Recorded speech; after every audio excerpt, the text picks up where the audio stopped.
Pittcon is, the spirit of Pittcon is everyone buzzing about new things which have just come out. And Irv's done a lot of new things he's been talking about that's quite exciting. So I thought I'd better start by explaining why I was talking about history at such an event. And this might lose you, but I thought the best analogy was to talk about a musical legend, someone called Neil Young. I knew you'd be able to work it in. But way back in the late 60s and the early 70s, he had two classic albums, After the Gold Rush and Harvest. Now, since that time, he's done a lot of excellent work, and he's still very popular today. But people still remember him primarily for After the Gold Rush and Harvest. So, drawing the analogy with Irv, I thought, well, I better talk about some of his very early work and perhaps remind you of it, just to say just how good it was, and to, if you like, talk about what Irv did before he came to the fork in the road. Okay?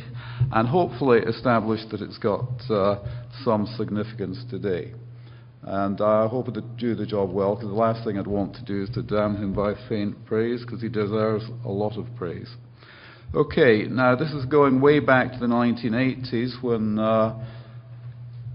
chiral separation was actually very, very difficult. I know that because I tried to do it in the early 1980s and had very limited success, but through the 80s it became more and more possible. And during that time, there were lots of people wrote reviews. There's one earlier than that by Armstrong in 1984, but these were some of the main reviews during that time, and they all had some impact. But the ones that really stood out and made the most impact are the ones by Irving W Wainer. In '87, he did his review on his proposal for a classification for chiral stationary phases in Trends in Analytical Chemistry, and he followed that up in '88 with a practical guidebook on HPLC chiral stationary phases. And during that time, that really stood out and most definitely had the most impact of all these reviews. Okay, for those of you who are not ancient like me, we'll cast our mind back to the kind of things that were around, almost in chronological order. We started with natural chiral selectors, small molecules, ligand exchange. These were very specific in what they could separate. And then Pittcon came along and he modified his amino acids and got what he called a greater breadth of spectrum, but he was still separating the same types of molecules. If you take his Pittcon type A, he separated 400 or 500 compounds, but most of them were neutral with big pi basic groups on them. And the big change came with the introduction proteins in the body just help us distinguish between enantiomers. So logically, if you put them on a chiral and an HPLC column, you'd hope they might do the same thing, and they did. So at that point, it transformed things, but there were still some issues of column efficiency and physical and chemical stability. So thereafter, people were trying to get better, more stable chiral stationary phases and trying to emulate the breadth of spectrum. And the cyclodextrins were again using natural compounds to do it. They had very good chromatographic efficiency, but weren't quite up there with the proteins when it came to breadth of spectrum. And what followed that was some polysaccharide columns, and I remember thinking at the time that they didn't look too special.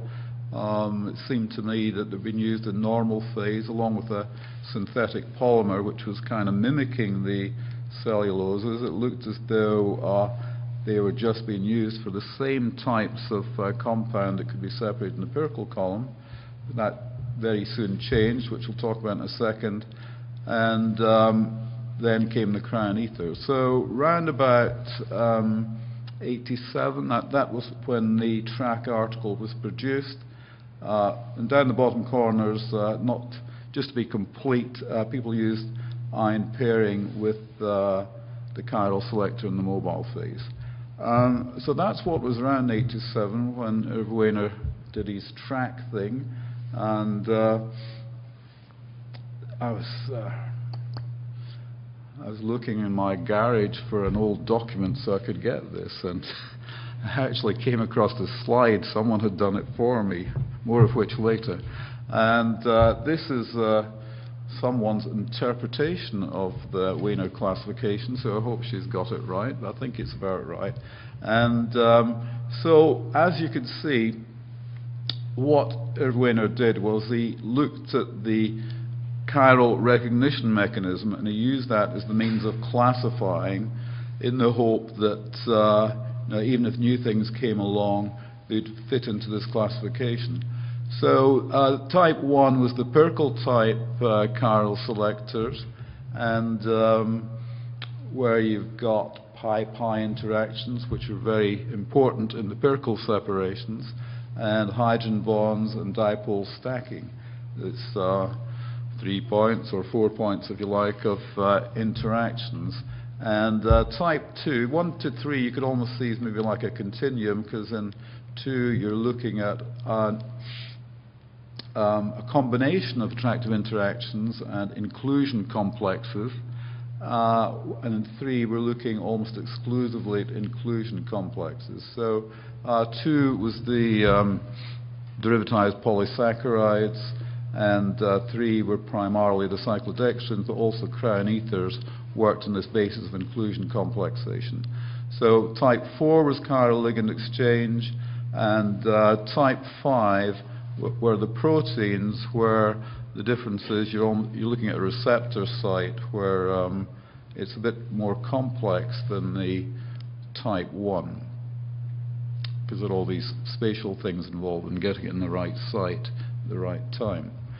Okay, so what was the significance of the Wainer classification? Now, in terms of consolidation and rationalization, it didn't look too special, because you could get kind of 7 classes of chiral selector based on the types of compound, and it was condensed into 5 types, but which doesn't seem like a massive rationalization.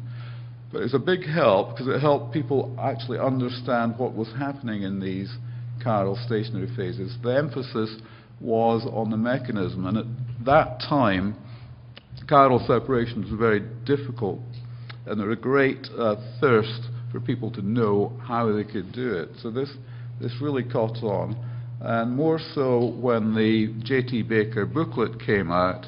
And there are lots of instructions listing all the columns. It's a very good historical document, and also the types of mobile phases to use with all these different types. So because of that, and the link to training, mention here the workshops at the University of Bradford on March the 1988. I mention that in particular because that's the first time I saw Irv talking about this, but there were similar workshops and training courses all over Europe as well as the USA. So this thing was the major platform for people it's widely accepted, and people would talk about Wainer type 1, that's a Wainer type 2.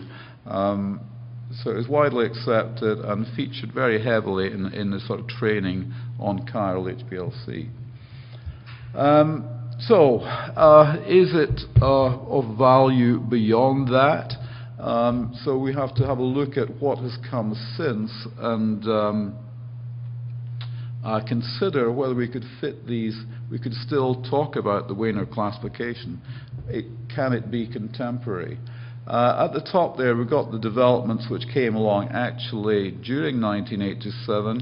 People started using cellulose carbamates, and with the use of the carbamate and sort of substituted benzene rings rather than simply benzene and acetate. With the carbamate, these derivatized polysaccharides became much better and had a really good breadth of spectrum. And then the cyclodextrins were getting more complex, if you like. There are various attempts to percolize them by putting big pi basic or pi acidic groups round the rim of the cavity, so they're not depending so much on the cavity. And you had macrocyclic antibiotics, where it's an interesting one because it's still depending on dipole-dipole interactions, hydrogen bonding, but the Americans like to model and they like to think of baseball, so Dan Armstrong, for some reason, he saw that as a baseball glove. You could just about pick it out. And so he's thinking in terms of receptor sites. So you could say that was much smaller, but it's halfway to towards being a protein. And similarly, the Perkel phases became much more complex. Now, this isn't just a pi acid and a pi base in the one column. This was done by molecular modeling, and it is designed to separate the enantiomers of naproxen in reverse phase. So it's not just the pi acid pi base thing made more complex. It's designed to have almost like a receptor site. So you could see that you've got the macrocyclic antibiotics, which are like a small biological, like a small protein, and with the Perkel thing, you're taking the small chiral selectors and building them up towards the complexity of a protein. Okay, and this summarizes the kind of way things were going. This is an old slide which I've got in different color codes because you could pick out the different manufacturers and what they were trying to do. So on top of these developments with these new chiral stationary phases that were introduced during the 90s, there was, when it was first introduced, it was called the magic mobile phase, later called the polar organic.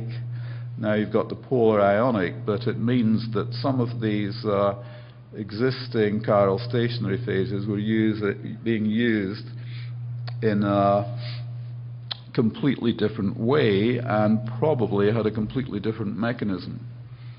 So again, what they're trying to do is to be as good as the proteins but have good physical and chemical stability. So you're almost like getting medium-sized molecules that are more stable but still complex enough to give you the broad spectrum of chiral recognition. So moving on into the 2000s, the ion exchangers from Lindner were developed in the 1990s, but I'm pretty sure they didn't get commercialized until the 2000s. Okay, that's the chiral ion exchangers. And they're called ion exchangers, where you think that happens in an aqueous environment, but these seemingly work best in the polar organic mode. So we'll talk about that. And the most recent introduction from Aztec or Sigma Aldrich is cyclofructoses. But there are two distinct types here. They're alkyl derivatives, and they're good for primary amines, so they're really acting in a similar fashion to, there is a crown ether right in the middle there. And the aromatic ones work best in normal phase, which suggests they're just working like Perkel type columns. And also there's a polymethacrylate polymers earlier, but now we've got these polycyclic amines, but really they've got a high loadability. They're designed for prep work, but they're really moving into the area that it's almost like Sigma Aldrich are trying to get sort of systems that will work like the derivatized polysaccharides and have a high loadability in normal phase. Okay, there's been a review article recently in Track.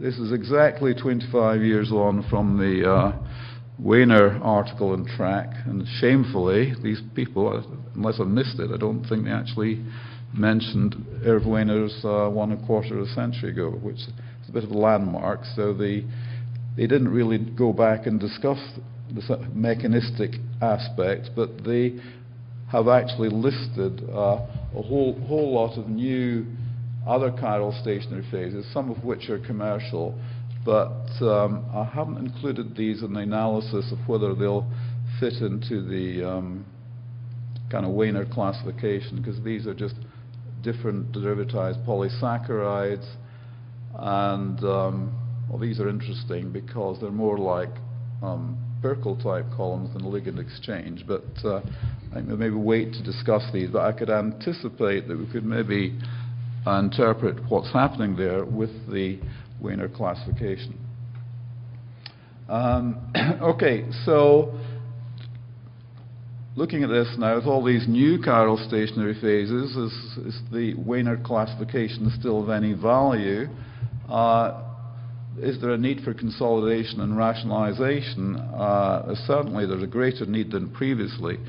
When you count the different numbers of columns, there are hundreds, but most of them have got, you could put them into compound classes, but these ones have gone through, I think it's an extra 6 or 7, and also some that have been used in different modes. So instead of getting 7 into 5, now you've got to get about 13 or 14 into 5. Okay, and sorry. So going back, do we need a classification at all? Because what's happening now, there was a thirst for knowledge about how these things worked in the 1980s, but we're in a different environment now where you just put them in a chiral screening system and the answer comes out at the end. So do we really need to know what's happening? And I've got these lists of, this is through the 2000s, just to list just how many of these chiral screening approaches have been published. And the ones that haven't been published are in the pharmaceutical industry, and these are the ones that are really complex and have lots of columns and do lots of experiments. And commercially, these are offered as a service, obviously by the manufacturers, and they say they'll try other people's columns. And this is a new company in the UK, Reach Separations, and they talk about trying out, I think it's 74, not 174 different combinations to get you the separation you want and get you the optimum separation. So that's an awful lot of experiments, because these people have got the resources to do that. So certainly in the UK now, people just say, well, I don't need to know about this, I'll send it to Reach Separations, and or better still, I'll send it to Chiral Technologies and I'll buy the column they recommend. So on the other hand, these are very complex, and so you think you can't do chiral separations unless you've got the resources to try about 7 or 8 different columns or 3 or 4 different mobile phases. But on the other hand, other end of the spectrum for chiral screening, even very simple laboratories like teaching laboratories at the University of Sunderland could do chiral screening. And this is going back to some stuff we did ages ago, and only 26 drugs, but the key thing was just using 4, which by the way you'll find is excessive. We're able to, with 4 we could separate all 26, but the key point is if we only had 3 we'd get 25, and for each of these combinations it's a different compound we couldn't separate each time, and even with 2 you could get 92% success rate. So that's maybe another reason for not using a classification, because these things are so successful that you know, you could maybe just use one column and not wonder about how it works. So you got masses of experiments, or just stick to one, and either way you're going to be fairly successful. So do you need, and also I think that early work shows the degree of overlap, and we're trying to make a case for using the Whelko phase, which is the Regis higher generation Perkel one, to show that it does make a contribution to these screens. No matter which one you pair it, there's still some unique separations on it, so it's needed. And we changed the conditions for the screens not to suit Regis, but because people were making clones at the time, and they didn't like us putting 1% of TFA down their columns because they knew that some ureas would leach out. So the reason that we use 0.1% is that's what all the manufacturers recommend. With these conditions, with the Whelko The reason it wasn't as good as the others because lots of compounds are still retained on the column. So what we see here is that just with 2, and remember these aren't as good as Chiral Pack AD, we had 90% success rate with just 2, even without using the AD. So it suggests that we could put a massive armory in and get a result without knowing what's happened, or we could stick with 2, maybe 3 columns and still reliably get a result. So does that mean we don't need a classification?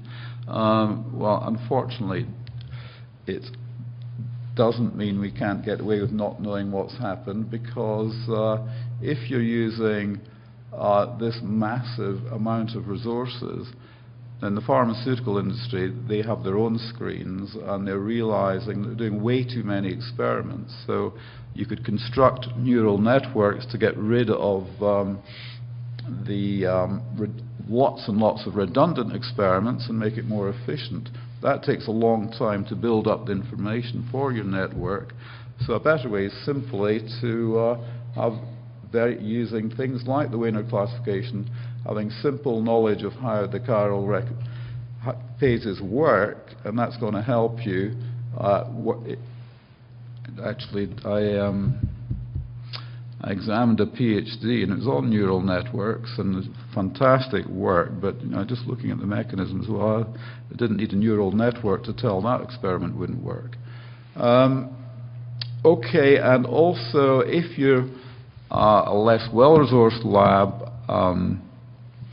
working on 1 or 2 columns, if you're going to buy a 3rd one, rather than pay a lot of money to get one of these big screens done for you, it kind of helps if you understand what's happening. Then the 3rd column you have to go and buy. It's likely to work. Okay, now moving on. I better get to the end, because then I just want to say how wonderful you are. So, okay, is there a better way of classifying it? Now, we're talking about Irv's classification here, so I won't dwell too much on this. I had an attempt at this way back in 2002, and this one kind of works a little bit, but I had sort of difficulty wondering where these 2 actually fitted in. 2006, Lindner was talking about doing it entirely on size, but while size matters, it's not everything, and when you see here that you need to take into account breadth of spectrum, and also the derivatized polysaccharides are large, but really it's large with the chiral site being repeated lots of times, whereas it works completely different from the protein, so it's more to do than size. It looked in the mid-2000s that you could do it just by the manufacturer, because they made different types, but things have gone haywire now. Diacell are doing reverse phase stuff, Aztec are doing normal phase and polar organic stuff.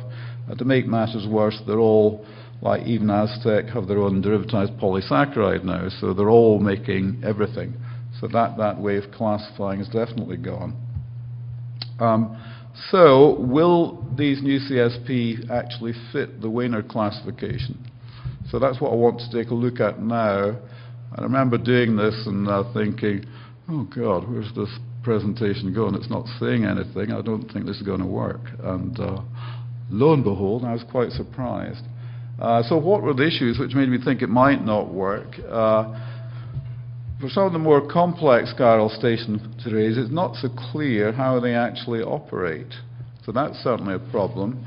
And for any one CSP, I've mentioned this already, you could use it in reverse phase or polar organic or normal phase, and it's going to have a different way of working whichever the mode is. And the other problem, I've raised that already. Okay, so going back to the Wainer classification, and I've used this same table here and sort of modified it, and I put all the new ones in here, and much to my surprise I found that you could actually fit most of them in. I mean, these aromatic cyclofructoses definitely fit. Now, an ion exchanger, you might think, well, should that be in there with Pittcon type phases? They're quite different, but especially as it works in the polar organic mode, and at pH 3, you're thinking, well, is this really ion exchange? So ion-ion interactions are attractive, so it seems like a good fit for type 1. And the cyclodextrins in the polar organic mode, they should be type 1 as well, because they say that the methanol and acetonitrile occupies the inclusion site, and therefore they're not operating by inclusion, they're operating by all the substituents around the cyclodextrin. Now, and I mentioned this once, an obvious one, these alkylated cyclofructoses, they only work for primary amines. They seem just like the crown ethers. And the aryl modified cyclodextrins, the naphthalene one I showed you earlier has been taken off the market now, but we've got another one called DNP, which is a pi acid, and they are certainly got inclusion and these attractive interactions. So that fits nicely. So, as I said before, this is like a continuum with Pittcon type stuff going to inclusion and the sort of halfway house here. Now, I mentioned these macrocyclic antibiotics and higher generation Pittcon ones, and I've put them in type 2, but that's the only one that's really a question mark, because equally you might put them there. So the question is, these more complex chiral recognition sites on these two chiral stationary phases, are they on this continuum? Is inclusion involved to make this site more complex, or really are these receptor sites like a protein? So the conclusion is that, well, a suggestion, it's a Wainer's classification, so perhaps I'll leave it to the great man himself, but my best bet was, if we believe everything that's said about these, they are like very similar chiral recognition sites compared to the ones you'd get in a protein, although not as flexible, rather than using inclusion sites. So there's quite a good success. There's only these two there where you got any problems in fitting it in. So the Wainer classification still quite nicely encompasses all the chiral stationary phases that are on the market and rationalizes them. Okay, now that's not all though. I think this slide is out of place. It's not, it's just a slide missing. So that's the contemporary significance, is it still works, but what is even more important is that it's still very much used. What some of you might not be aware of, there's quite a lot of activity going outside the sort of chiral separations field on drugs which were developed 20 or 25 years ago and were originally racemates and were developed then. A single enantiomer form came out to extend the lifetime of the drug. And when that happens, these are always challenged. These only 3 well-known cases. There are quite a lot more. Omeprazole and esomeprazole, for example, was challenged. So when this happens, the generic drug companies are always wanting to get in and say that we want to make this single enantiomer. The patent should never have been granted. It's obvious there's no invention. So you get involved in some quite extensive court cases. In these court cases, as I say, it depends on what was the state of the art at the time. And one thing has impressed me. I was looking at this Wainer classification. It comes up time and time again. It's the benchmark. So irrespective of what chromatographers think, lawyers and people in pharmaceutical companies think it's really important. And also what struck me looking back is that the kind of things that are discussed is not just the classification, as in passing, that Wainer's work, when you look at every single paper which is important, won't say how they're important, because that's lawyers are smarter than scientists, we're told, and they draw the conclusions. But for instance, this early work by Irving W Wainer on achiral derivatization, to me it's really important. chromatographically, because I've done a lot of this stuff myself. And if you can't get anything to separate, this is the sure way of doing it. But this, I mean, when I was in industry, I thought Wainer was just a separation scientist who liked doing chiral separations. In my early career in the pharmaceutical industry, the significance of the FDA was a bit lost on me, but it soon became apparent when my colleagues were panicking about the FDA getting interested in stereochemistry. And the big breakthrough, when it became really quite easy to do analytical separations, was Hermanssen's enantiopac, his alpha-1 acid glycoprotein phase. But it was Wainer's work. Irv will probably tell me the number. It's 68 or 78 drugs in this one paper alone, when he showed that just about all the racemates on the market, suddenly you could separate them into their enantiomers. So that was another big benchmark. Then if you're thinking about preparative work, you might want to move away from proteins. So there's always a question of when was prep work involved, and people think about chiral cell OD. I don't know, this was March 1988. I don't know where Kristalovics was before or earlier, but this was based on a presentation in 87. So both of these are very critical in these patent cases. Then there's, of course, everyone gets the Holy Bible out and starts talking about what was known at the time. And it really is, and I say the Holy Bible, I'm not joking, it's very important. So what I would say this, but before Irv came to the fork in the road, what he did earlier, his early albums, were really important. They're still contemporary, and in terms of big money, they are really important. These are very serious benchmarks in these patent cases. So never mind what he's done since, which is really good, but what he did then was very, very important.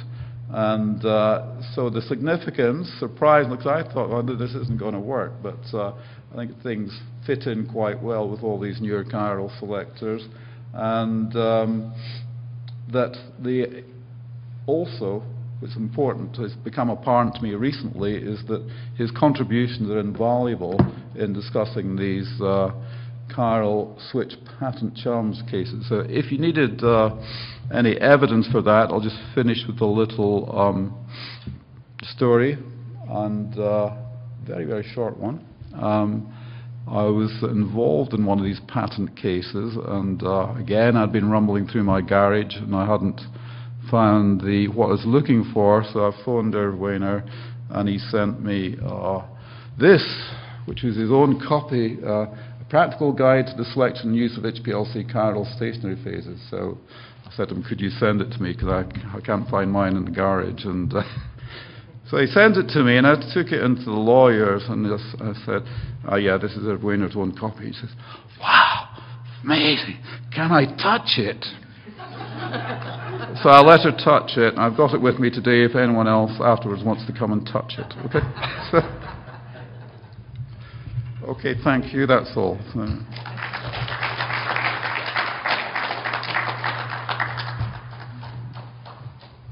Are there any questions?